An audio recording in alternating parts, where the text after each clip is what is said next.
శిలువ ధ్యాన కూడికలలో మేము సజీవమై పాల్గొని ధ్యానం చేయడానికి మీరు అనుగ్రహించిన శ్రేష్ఠ అవకాశాన్ని బట్టి వందనాలు. ఈ ఫిబ్రవరి మాసంలో చివరి ప్రభు దినం, మరొక ప్రభు దినం మాకు మీరు అనుగ్రహిస్తే మరొక మాసంలో మేము అడగకపోతున్నాం. కాలం సమయంలో మీ స్వాధీనంలో ఉంచుకొని మా జీవితాలను ఇలా తల్లి పొడిగించి అనేక ఆత్మీయ సత్యాలు నేర్పిస్తున్న మీ దాన్ని బట్టి వందనాలు. ఇప్పటి వరకు ఆరాధన అంతటిలో ప్రభు స్వరశక్తి సంగీత గీతములు పాడాం, ఆయా సందర్భాల్లో మీతో మాట్లాడాం, సంఘ ప్రకటనలు విన్నాం. ఆయన ఇక మీరు మాతో మాట్లాడబోతున్న శ్రేష్టమైన సమయంలో కూర్చోరు. మీ మాట లోకంలో వెల్లడైతే లోకంలో వెలుగు కలుగుతుంది. మీ మాట వలన వచ్చే మీ నోటిలో వచ్చిన మాట వలన జీవిస్తాడు.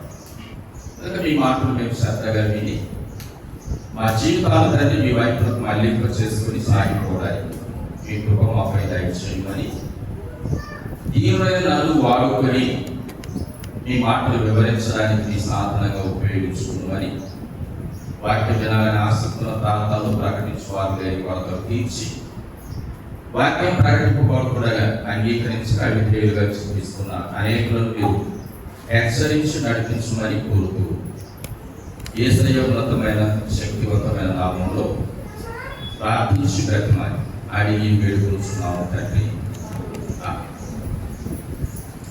ప్రభువుని ప్రియులారా, ఈ శిలువ ధ్యాన కూడికలలో మనము ఒక ప్రాముఖ్యమైన అంశాన్ని ముందుంచుకొని మన ధ్యానాన్ని కొనసాగించుకుంటున్నాం. అందులో యేసు అనుభవించిన లేక అనుభవిస్తున్న శిలువ ఎట్టిది అనేటువంటిది. శిలువ అనే మాటకు మనం శ్రమ, వేదన, దుఃఖం, బాధ అనే భావ అర్థాలు ఉండగా ఇది మానవమైన మనకు రెండు కోణాలు ఎదురవుతుందని మనం గ్రహిస్తున్నాం. మొదటిది శారీరకంగా, రెండవది మానసికంగా. శారీరకంగా మనకి ఎదురయ్యేటువంటి శ్రమ, వ్యాధి కావచ్చు.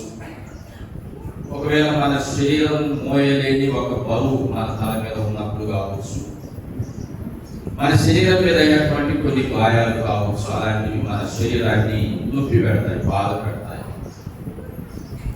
ఆత్మలో కలిగేటువంటి ఆవేదన,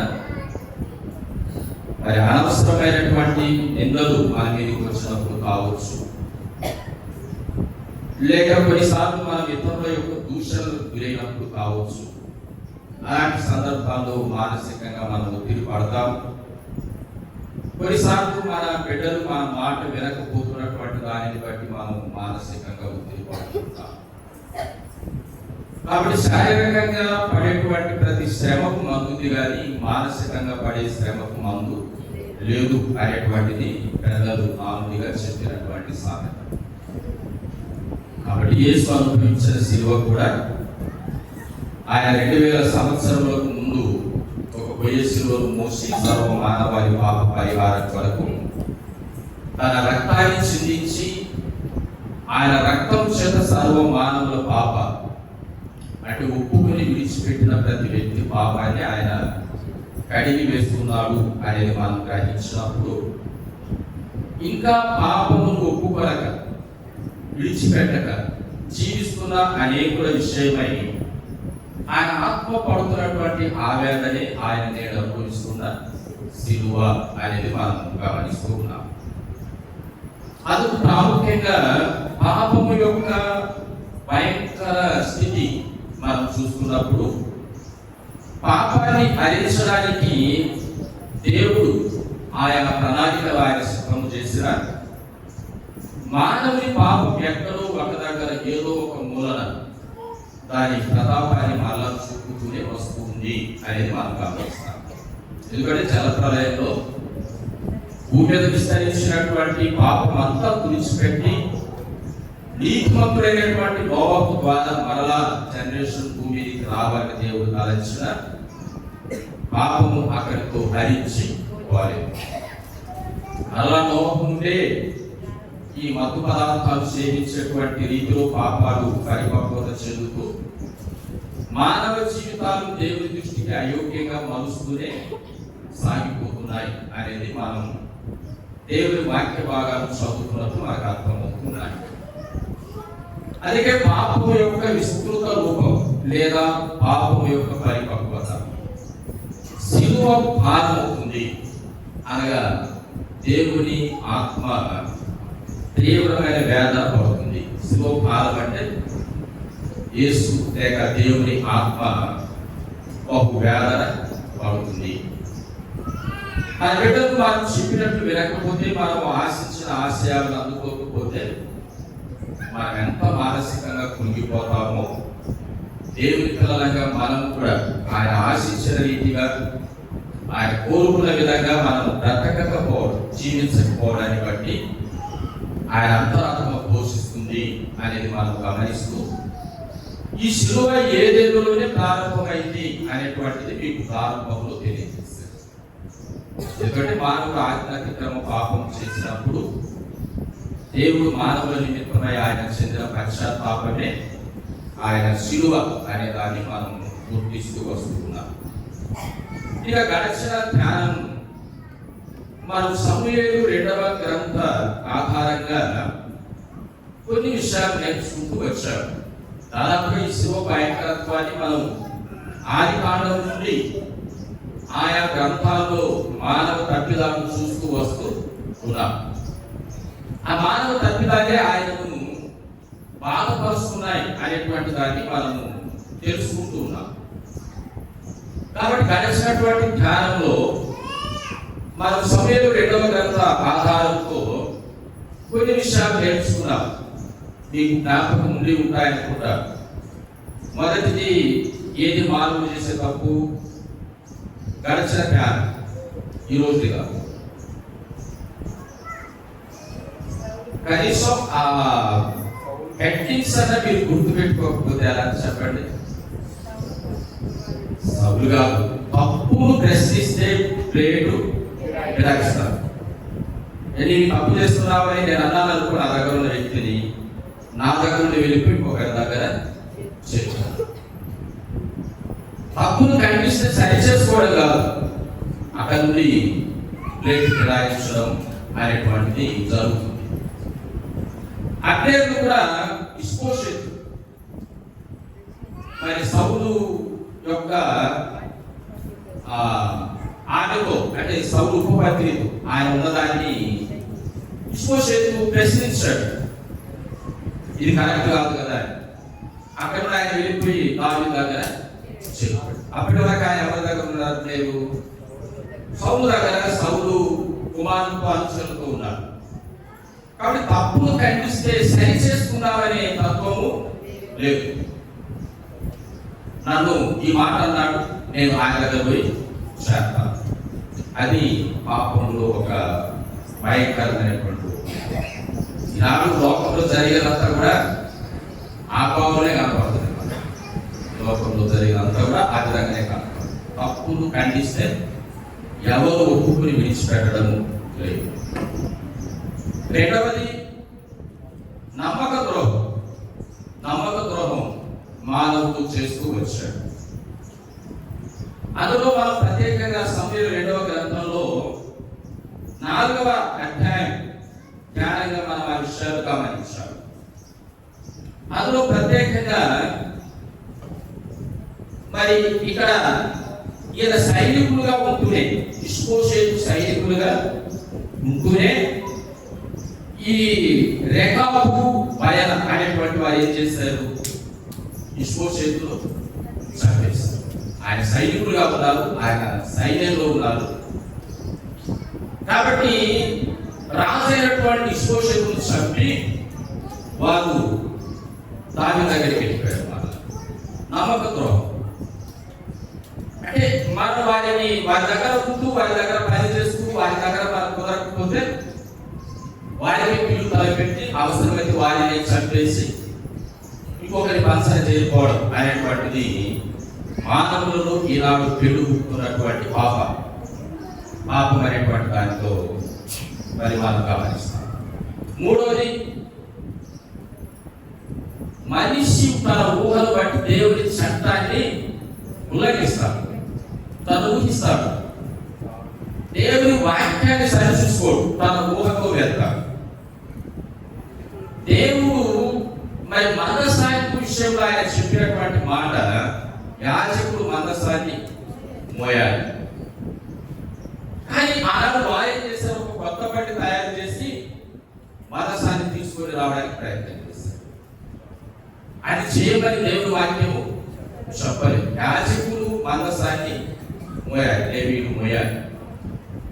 అలా చేసినందువలన మరి ఆ ఎద్దులు చారడం, ఇలా దాన్ని పట్టుకోవడానికి ప్రయత్నం చేయడం, చనిపోవడం, ఇవన్నీ కూడా జరిగాయి.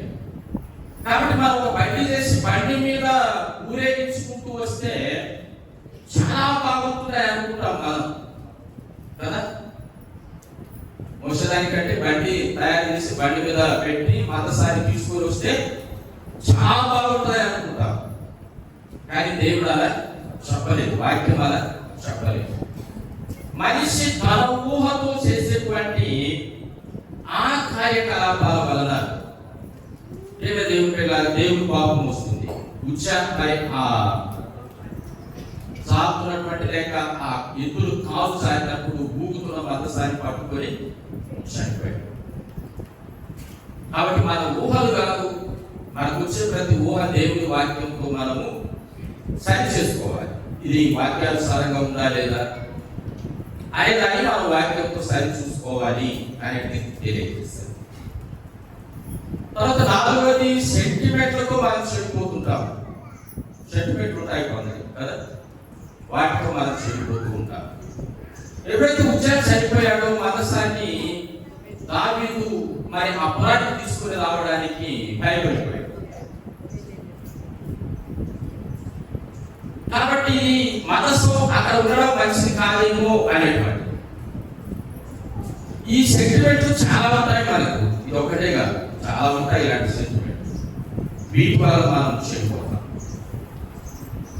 కాబట్టి మనం సెంటిమెంట్లతో కాదు, దేవుని వాక్య ప్రకారం మనం జీవిస్తూ ఉండాలి. ఐదవది, సాటి వ్యక్తులను చిన్న చూపు చూడడం. ఇవన్నీ పాపాలన్నీ. మన పాపం అంటే ఏమనుకుంటాం? వ్యభిచారం, దొంగతనం, నరహత్య కదా, ఇయే పాపాలు అనుకుంటాం. ఈ పాపాలు కాదని నేను చెప్పడం లేదు, పాపాలే ఇవన్నీ, దుర్నీతి పాప. కానీ మనం మార్గం తప్పిపోయే ప్రతిదీ కూడా పాపమే. తప్పులు ఖండిస్తే మనం వాళ్ళ దగ్గర ఇంకొక పంచం చేయకపోవడం పాపమే. మనం నమ్మిన వారికి ద్రోహం చేయడం పాపమే. దేవుడి వాక్యాన్ని పక్కన పెట్టి మన ఊహలతో మనం ముందుకు వెళ్ళడం పాపమే. కొన్ని సెంటిమెంట్లు ముందు పెట్టుకుని దేవుడి వాక్యాన్ని నిరర్థకం చేయడం పాపమే. సాటి వ్యక్తులను చిన్న చూపు చూడడం కూడా పాపమే. ఈ పాపం వలన దేవుని అంతరాత్మ ఆవేదన పడుతుంది. ఇప్పటికీ ఆయన పడుతున్నారు. ఎందుకంటే దేవుని వాక్యాన్ని, ఆయన మాటలు పరిపూర్ణంగా మానవుల చేతిలో ఉంచిన, అనేక మంది బోధకుల చేత బోధింపజేసిన, మీరు చదువుకోండి అని దాదాపు అన్ని భాషలలో వాక్యం తర్జుమా కావడానికి ప్రణాళిక సిద్ధం చేసిన, వాక్యాన్ని చదవక చెప్పే ధ్యానాలు వినక మార్గం తప్పిపోతున్న అనేకులను బట్టి యేసు అంతరాత్మ పడుతున్న ఆవేదనే ఆయన అనుభవిస్తున్న శిలువ. అంటే ఇలాంటి కూడా ఈ తప్పిదాల్లో ఏ తప్పిదం మనలో ఉన్నా మనం ఇప్పుడు యేసు శిలువ వేస్తున్న వారమే. అడుగుమానవులు యూదులు అని పాడుకున్నారు. ఎందుకంటే వాళ్ళు బాహ్యంగా ఆయన శిలువ వేయడానికి అప్పగించడాన్ని బట్టి అంటున్నారు. మరి మనం ఈ విధమైనటువంటి తప్పులు చేసి ఆయన అంతరాత్మలో ఆవేదన పరుస్తుంది. మనమెవరివి?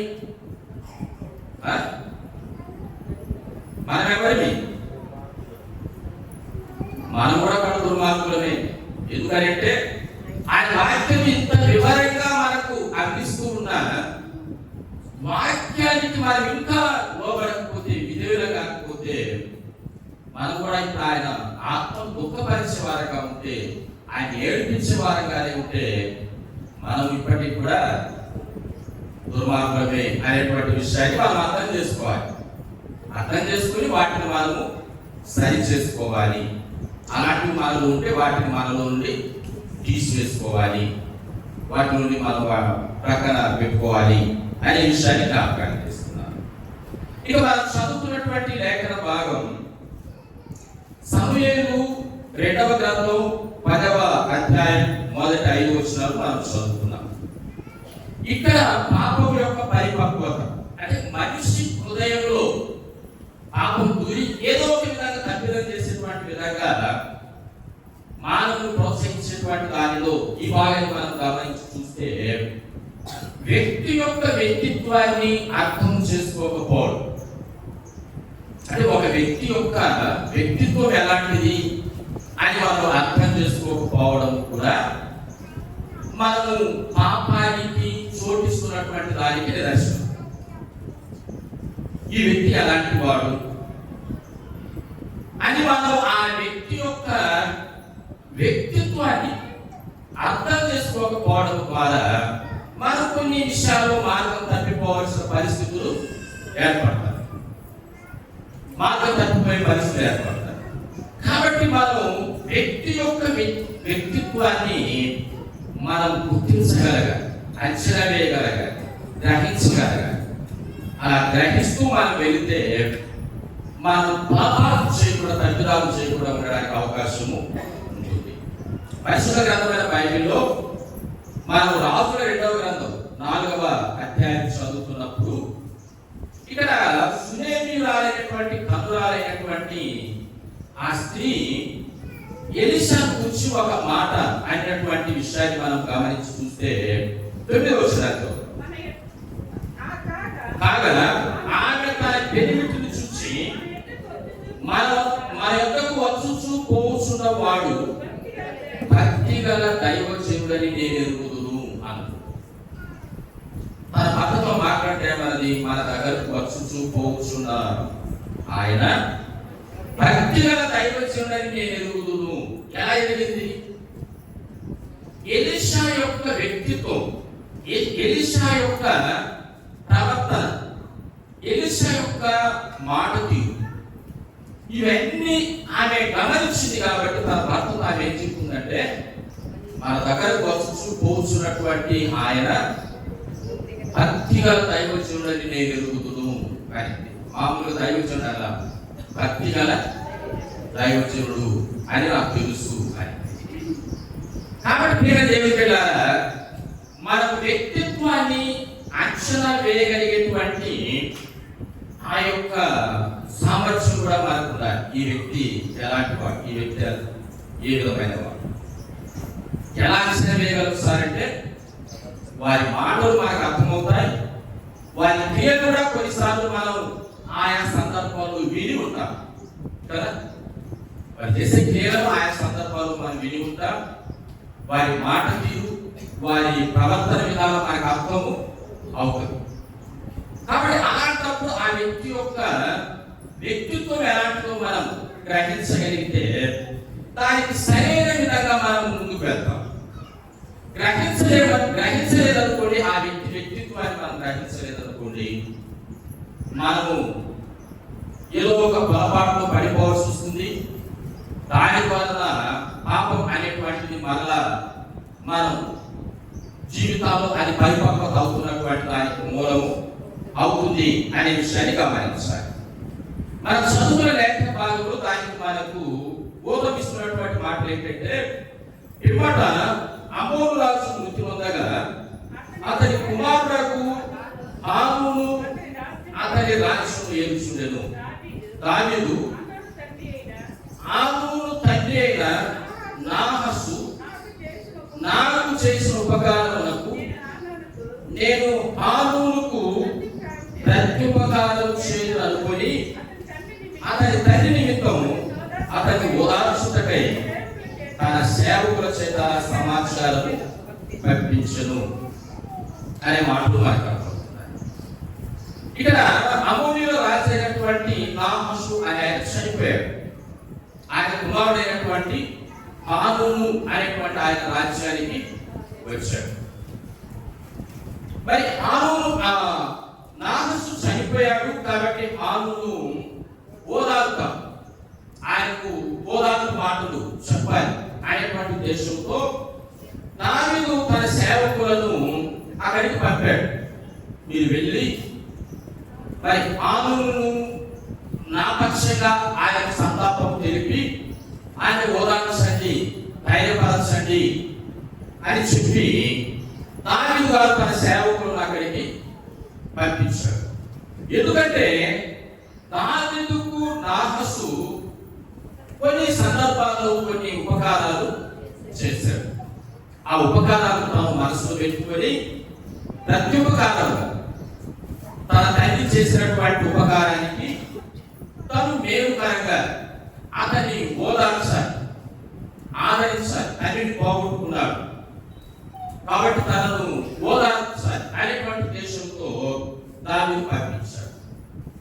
ఏమిటి నాహసు దావీదుకు చేసినటువంటిది అని అంటే, మనము సమూయేలు 2వ గ్రంథం చదువుతున్నప్పుడు 17వ అధ్యాయంలో కొన్ని సందర్భాల్లో దావీదు కొన్ని ఇక్కట్లకు గురవుతూ ఉన్నప్పుడు దానికి కొంత సహాయపడినటువంటి వారిలో ఈ నాహసు అనేటువంటి ఆయన తన కుమారులను దావీదు దగ్గరకు పంపించి దాదాపు 27వ వచనం చదివితే ఆ విషయాలు మనకు కనపడతాయి. దావీదు దగ్గరకు దావీదు అనుచరుల దగ్గరకు నాహసు తన కుమారులను పంపించి మరి దావీదు వారికి అవసరమైనటువంటివి 25వ వచనం, అరణ్యమందు జనులు అలసిన వారై ఆకలి కొని దప్పికొని ఉండురని తలంచి పరుపులు, పాత్రలు, కుండలు, గోధుమలు, ఎవరు, పిండి, వేయించిన గోధుమలు, కాయధాన్యములు, చిక్కుడుకాయలు, పేలాలు, తేనె, వెన్న, గొర్రెలు,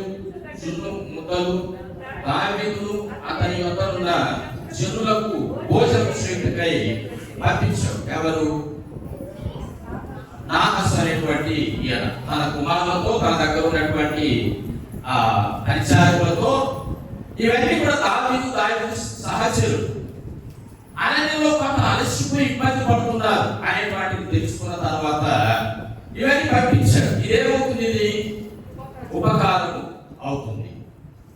అలాంటి నాహసు గారు ఇప్పుడు చనిపోయాడు అని తెలిసిన తర్వాత దావీదుకు తన కుమారుని ఆదరిద్దాం, తన కుమారుని ఓదార్దాం అనేటువంటి ఉద్దేశంతో ఆయన సేవకులను పంపించాడు.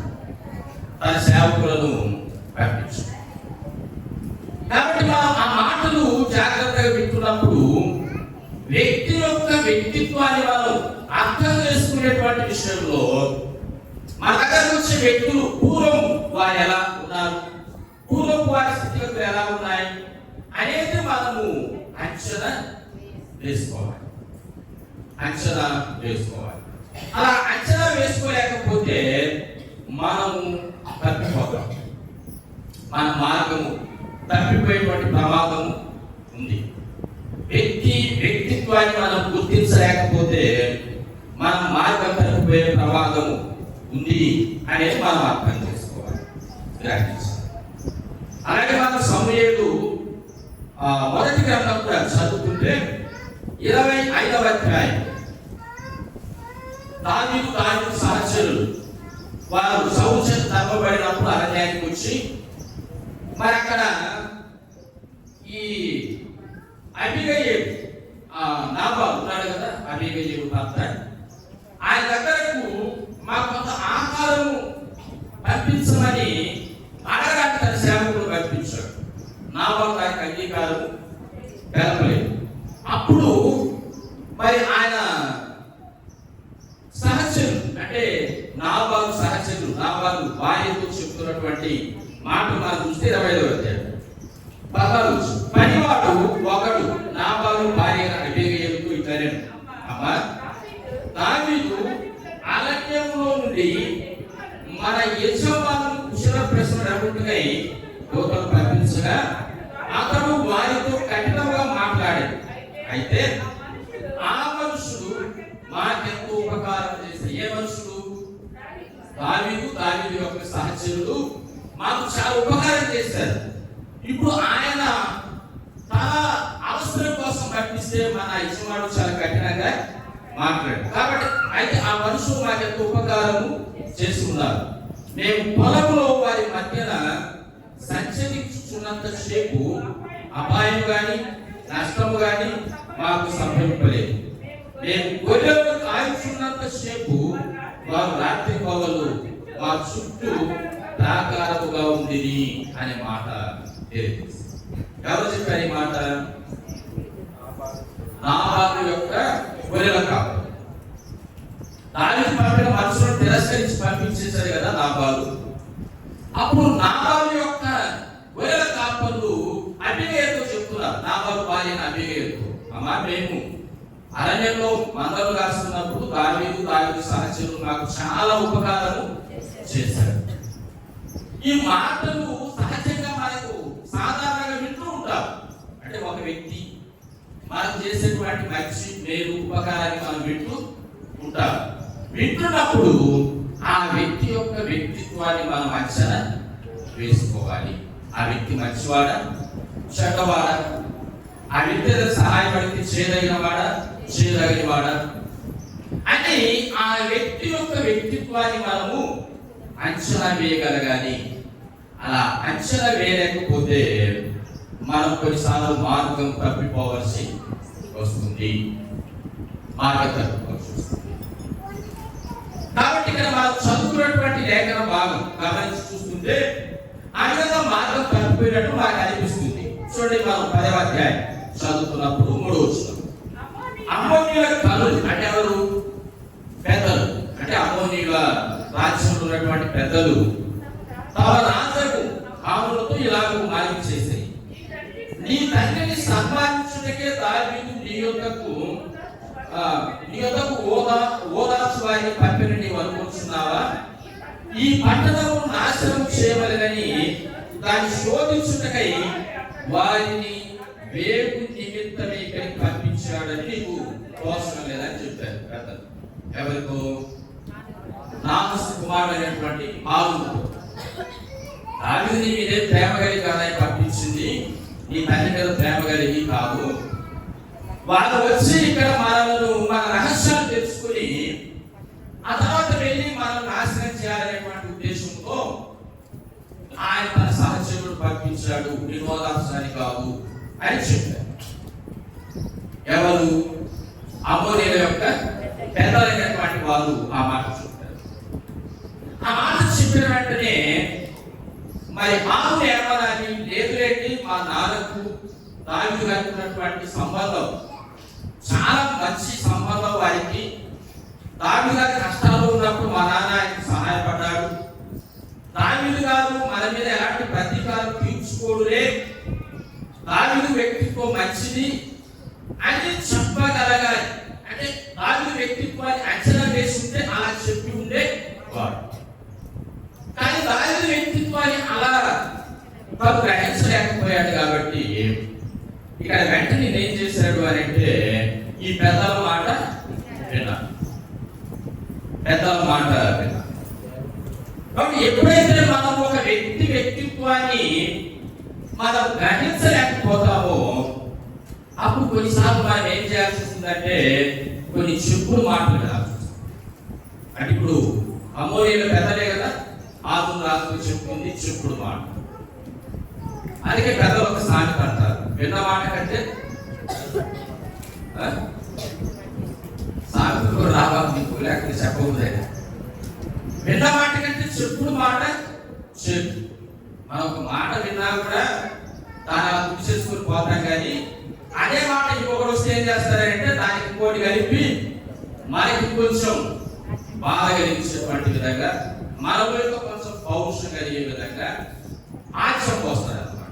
అందుకు పెద్దలు విన్న మాట కంటే కూడా మనం విన్న మాట కంటే చెప్పుడు మాట చెడు చేస్తుంది, కీడు చేస్తుంది అంటారు పెద్దలు.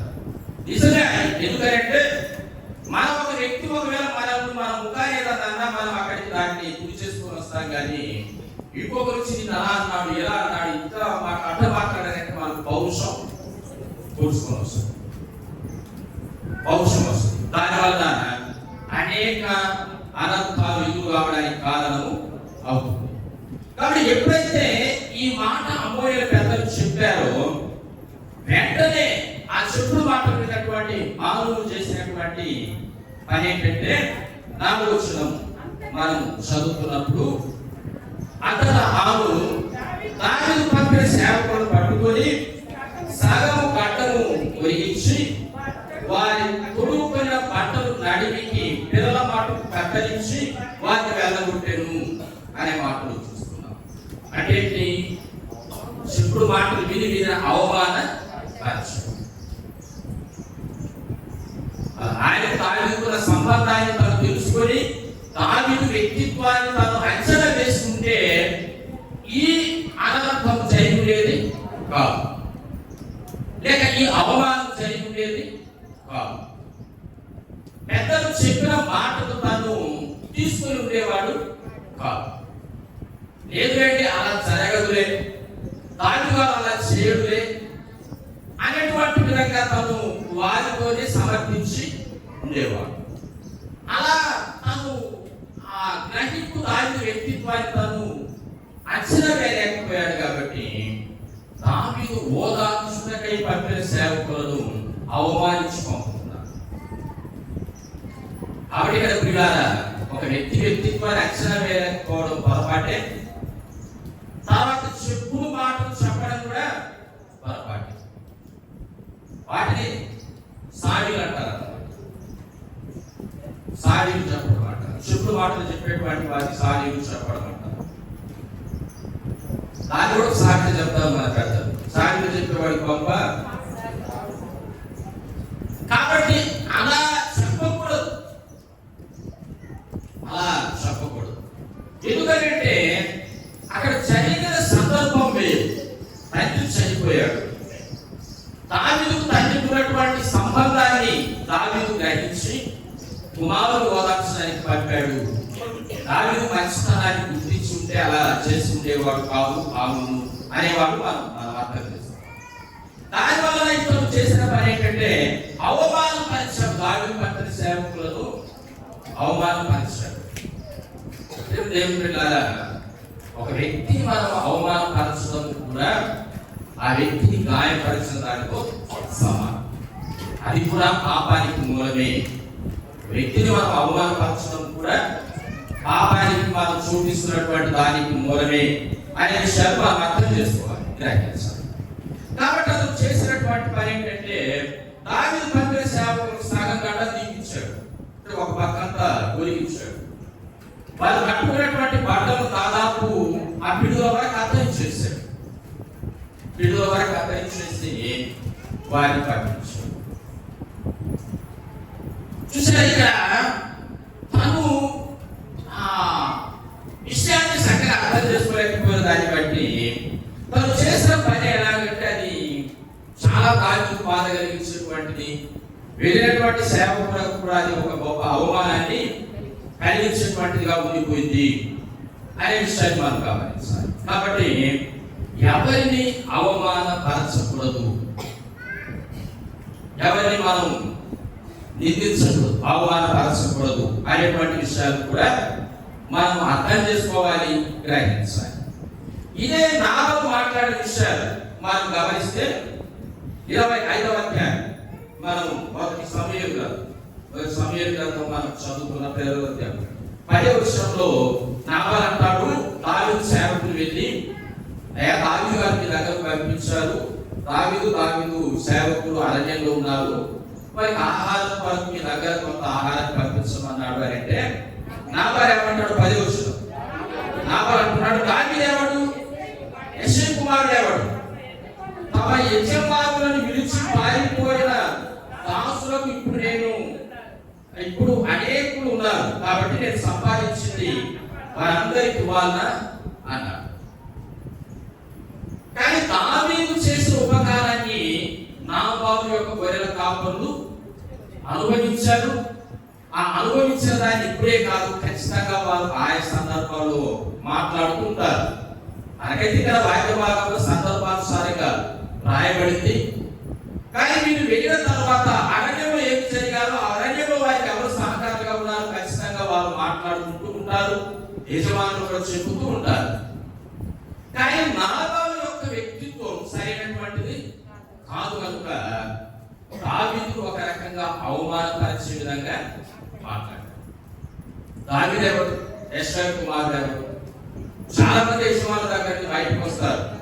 వారందరికీ నేను సంపాదించిన ఆస్తిని నేను వారికి ఇవ్వాలనా, వాళ్ళ ఆహారం వారికి ఇవ్వాలనా అనేటువంటి విధంగా మాట్లాడారు. అందరికీ కాదు, కానీ నీకు ఉపకారం చేసినటువంటి వారికి ప్రతి ఉపకారం చేయడం నీ వ్యక్తిత్వానికి అది మంచిది. అవతలి వారి వ్యక్తిత్వాన్ని నువ్వు అంచనా వేయడం మంచిది. అలా లేకపోవడం ద్వారా అనేక తప్పులు దొరుకుతాయి, అనేక రకాలైనటువంటి ఇబ్బందులు దొరుకుతాయి అనే విషయాన్ని మనం అర్థం చేసుకోవాలి. అందుకే మనము అవమానించినటువంటి విధానం ఎలా ఉందంటే, యేసుక్రీస్తు ప్రభువును కూడా అవమానించారు. అలాంటి సైనికులు, యూదులు ఆయన అవమానించారు. మత్తయి సువార్త 27వ అధ్యాయం 27వ వచనం మనం చదువుతున్నప్పుడు అక్కడ అప్పుడు అధిపతి యొక్క సైనికులు యేసును అధికార మందిరంలోకి తీసుకొని పోయి ఆయన యొక్క సైనికులందరినీ సమకూర్చి వారు ఆయన వస్త్రములు తీసివేసి ఆయన ఎర్రని అంగి తొడిగి ముళ్ళ కిరీటం అన్ని ఆయన తలకు పెట్టి ఒక రెల్లు ఆయన కుడి చేతిలో ఉంచి ఆయన యొక్క మోకాలుని యూదుల రాజ్యానికి శుభమని ఆయనను అపహసించిరి. అంటే ఇక్కడ యేసుక్రీస్తు ప్రభువును ఆనాటి సైనికులు ఎలా అపహసిస్తున్నారంటే, ఈయన నేను రాజునని చెప్పుకున్నాడు. ఆయన మోపిన నేరాలు ఒక నేరం కదా, తను రాజు అని చెప్పుకుంటున్నాడు. ఇప్పుడు రాజులాగా ఆయనను అలా ఆ బట్టలు తొడగడం అవన్నీ చేయడం ఏంటంటే రాజు అది అంటే ఆయన రాజుని అంగీకరించారు. రాజు అంగీకరించారు, ఇలా రాజు అంట అని చెప్పి ఆయన ఏం చేశారంట, మరి ఎర్రని అంగి తొడిగారు.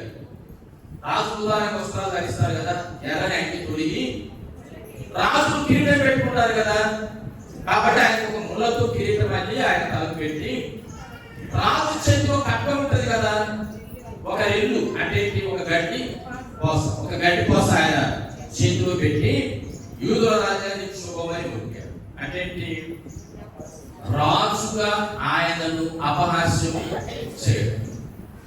రాజు అంట అని ఆయనను తయారు.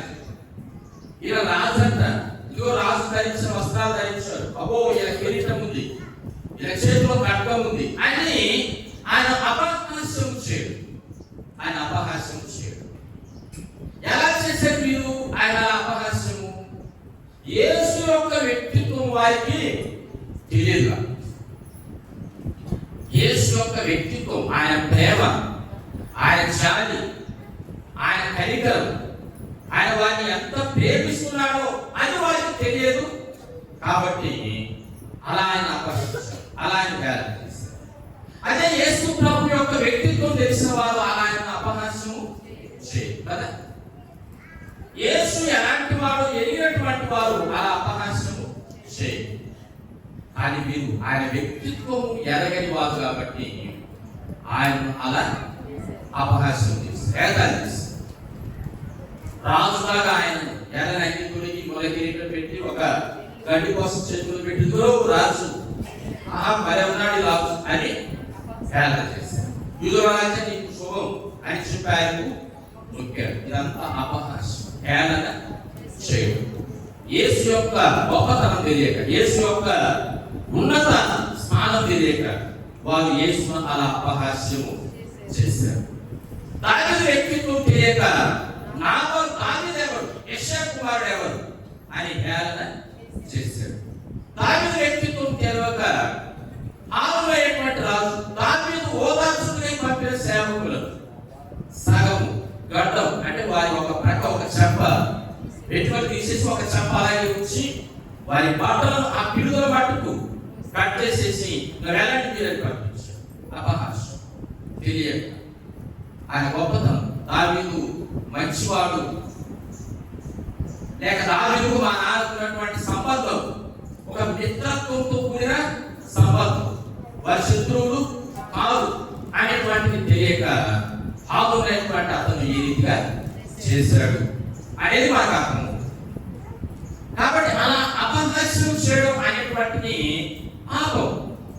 ఎందుకంటే మనం ఆదికాండంలో చూస్తాం, నోబు కూడా ఆయన ద్రాక్షరసానికి మత్తుడై వస్త్రహీనుడుగా ఉంటే కుమారుడు మిగతా కుమారుడితో ఆ మాట చెప్పిన దాన్ని బట్టి తర్వాత ఆయన మేలుకున్న తర్వాత కుమారుడు ఆయన చెప్పించాడు. అంటే అతను వెళ్ళి మిగతా వారికి చెప్పాల్సిన పని లేదుగా. ఇదిగోనే నాన్న ఆయన దిక్కు తెలియకుండా పడిపోయాడు, గుడ్డలే ఆయన చెప్పాడు. చెప్పొచ్చు కదా, ఇతను వెళ్ళి గుడ్డ కప్పాలి కదా, అదే అతను చేయాల్సిన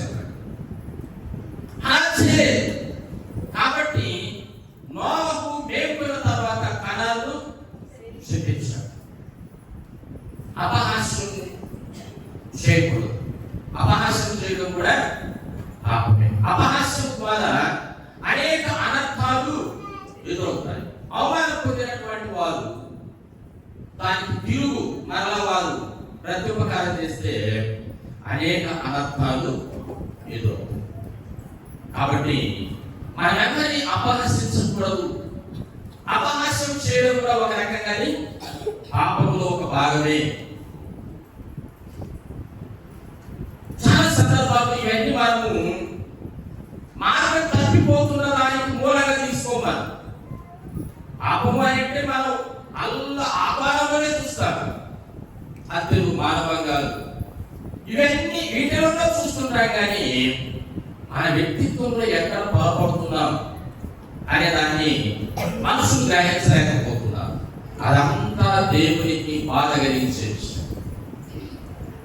లోపల వ్యక్తి యొక్క మంచితనాన్ని గ్రహించక ఆ వ్యక్తిని అవమానిస్తే, ఆ వ్యక్తిని ఒక రకంగా నువ్వు పరిహసిస్తే, నువ్వు ఎవరో చెప్పిన చెప్పుడు మాటలు విని అవతల వ్యక్తులను నువ్వు అవమానంగా మాట్లాడితే అది కూడా దేవునికి అంగీకారం కాదు.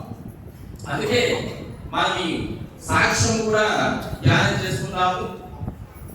యోహాను మొదటి పత్రికలో మనం ఏదైనా మొదట వినాలి, అది నిజమా కాదని తెలుసుకోవాలి. అవసరమైతే దాన్ని మనం మేము తాగి కూడా చూసామన్నాను యోహాను గారు. జీవవాక్యం గురించి ఆదిలో ఏది ఉండేనో, మేమేది వింటిమో, మరి మేము దేని నిదానించి కనుగొంటిమో, మా చేతులు దేనిని తాగి చూచెనో, ఆ జీవము గురించి లేక ఆ జీవవాక్యం గురించి మేము మీకు తెలియజేస్తున్నాం. అలా మనం పరిశీలించి తెలుసుకోవడం మంచిదే, కానీ పరిశీలించకుండా మనం ఇతరులు అవమానపరిచేటువంటి విధంగా చేయడం కూడా మనలో పాపము పరిపక్వత చెందుతుంది. పాపము కార్యాలు మనలోనికి త్వరపడుతున్నాయి అని మనం అర్థం చేసుకోవాలి. అలాంటి పాపాలు చేస్తున్నప్పుడు అది ఆయన చాలా బాధ, చాలా దుఃఖం. ఎందుకంటే మన బిడ్డ మనము ఆశించిన మార్గంలో వెళ్ళకపోతే, లేక మనం చెప్పినట్టు వాడు నడుచుకోకపోతే మనం ఎంత బాధపడతాం.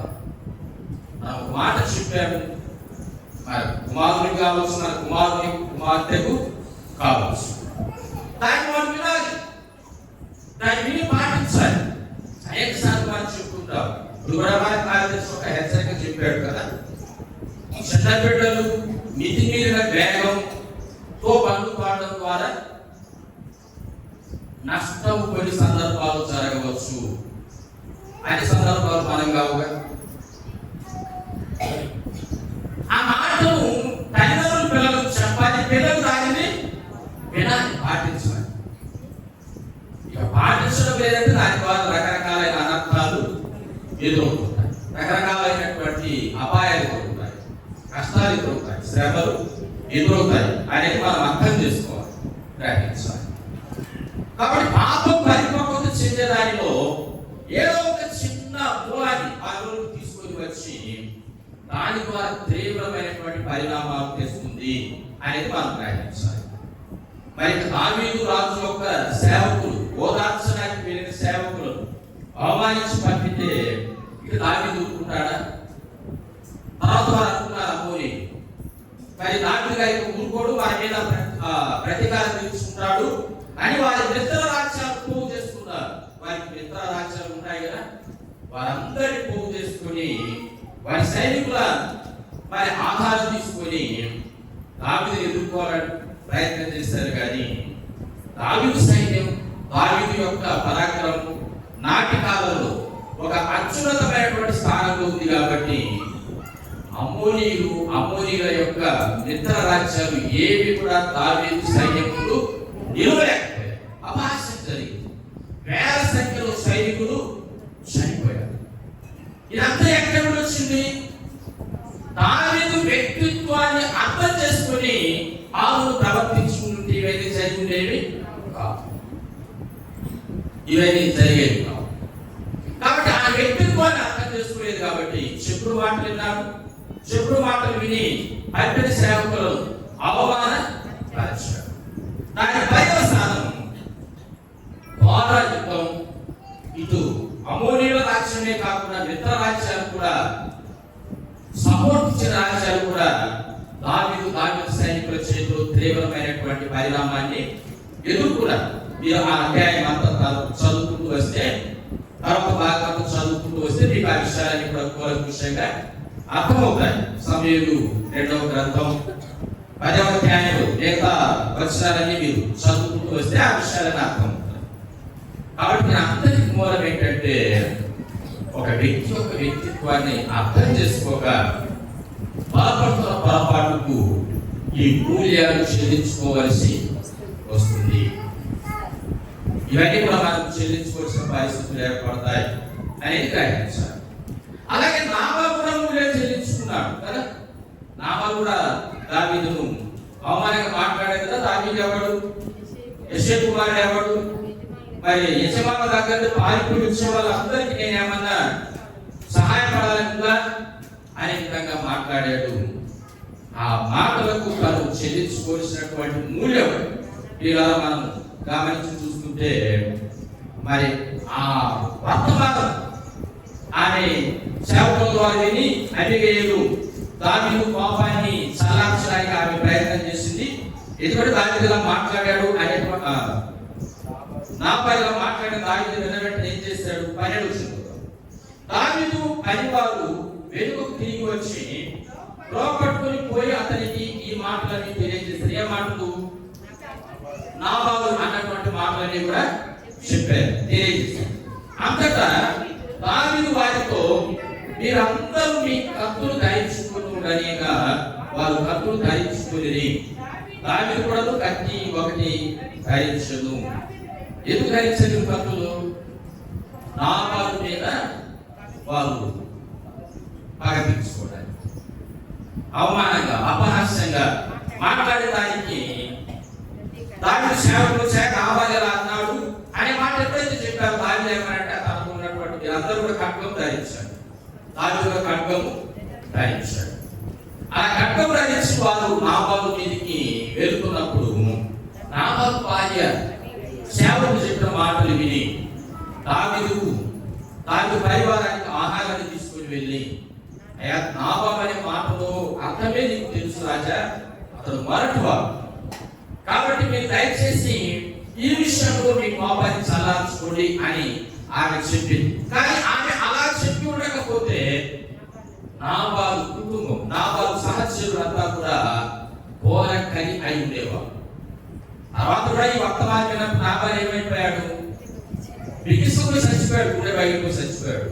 నువ్వు ఇలా మాట్లాడావు కదా, దావీదులా నీ మీద ప్రతీకారానికి ముందుకొచ్చాడని వెంటనే అతడు బిగిసిపోయాడు, భయపడిపోయాడు. నరాలకి కూడా రక్త ప్రసరణ జరగలేక. కాబట్టి అలా జరిగినటువంటి పరిస్థితులు ఏర్పడుతూ ఉంటాయి. కాబట్టి ప్రియుల దేవుని బిడ్డలారా, పాపము అంటే మనం ఏదో ఈ దుర్నీతి కార్యాలనే కాదు, ఇవన్నీ చాలాసార్లు మన పాపం అనుకో, ఇతరులు అవమానించడం పాపం అనుకో, చెప్పుడు మాటలు వినడం పాపం అనుకో, వ్యక్తి మంచివాడు చెడ్డవాడు అంచనా వేయడం పాపము కాదని పాపమని మనం అనుకో. కానీ ఇవన్నీ కూడా ఏదో ఒక తప్పు చేయడానికి మనకు మూలమవుతాయి. పాపం అంటే ఏంటి? తప్పు చేయడమే. అంటే మనం తప్పు చేయడమే పాపం కదా. ఒక వ్యక్తిత్వం రక్షణ ఏదో పాపం మనం చేస్తాం. ఒక వ్యక్తి చెప్పుడు మాటలు వింటే మనం ఏదో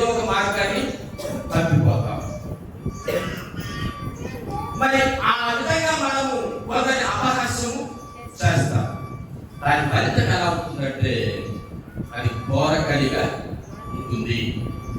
కాబట్టి ఇంకా పాపంలో మగ్గిపోతూ దేవుని అంతరాత్మల ఆవేదన పరిపరి చేసి ఆయన దుఃఖం కలిగించేటువంటి విధంగా మనం ఉంటే ప్రేమ దేవుని వెళ్ళారా, చివరికి మనకు దొరకపోయేటువంటిది నిత్య నరకం. ఇది మనం అర్థం చేసుకుని ఈ విషయాన్ని మనం గ్రహించినటువంటి వారమై పాపానికి మూలమైనటువంటి ఏ చెడు మనలో ఉండకుండా సరి చేసుకోవాల్సినటువంటి అవసరత మనకుంది అనేది దేవుని మాట, పరిశుద్ధాత్మ దేవుని తలపు జ్ఞాపకాన్ని చేస్తూ ఈ మాటలతో ముగిస్తున్నాను. దేవుని మాటలు మనందరి ఆత్మ మీద కొరకై బహుగా దీవించి ఆశీర్వదించుగాక. ప్రార్థన చేస్తున్నా.